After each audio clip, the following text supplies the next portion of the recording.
the Lord of the Sabbath.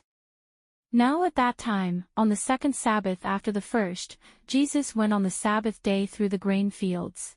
He was going on the Sabbath day through the grain fields, and his disciples were hungry and began, as they went, to pluck the ears heads of grain and to eat, rubbing them in their hands.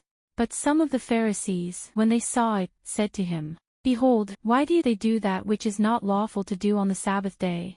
Behold, your disciples do what is not lawful to do on the Sabbath. But Jesus, answering them, said to them, Haven't you read? Did you never read what David did when he had need and was hungry, he and those who were with him, how he entered into God's house at the time of Abiathar the high priest, and took and ate the show bread, and gave also to those who were with him, which is not lawful to eat except for the priests alone, nor for those who were with him, but only for the priests?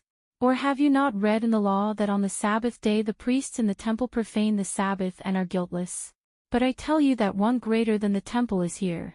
But if you had known what this means, I desire mercy, and not sacrifice, you wouldn't have condemned the guiltless. He said to them, The Sabbath was made for man, not man for the Sabbath. Therefore the Son of Man is Lord even of the Sabbath. He departed from there and went into their synagogue. It also happened on another Sabbath that he entered again into the synagogue and taught. And behold, there was a man there whose right hand was withered. The scribes and the Pharisees watched him, to see whether he would heal him on the Sabbath day, that they might find an accusation against him.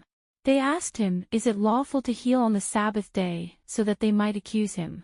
But he knew their thoughts, and he said to the man who had the withered hand, Rise up and stand in the middle. He arose and stood. Then Jesus said to them, I will ask you something. Is it lawful on the Sabbath day to do good, or to do harm? To save a life, or to kill? But they were silent.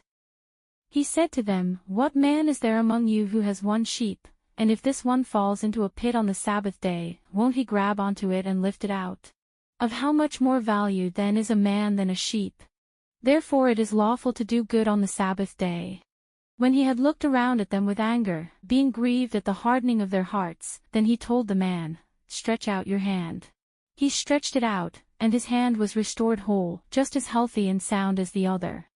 But they were filled with rage, and talked with one another about what they might do to Jesus. The Pharisees went out and immediately conspired with the Herodians against him, how they might destroy him.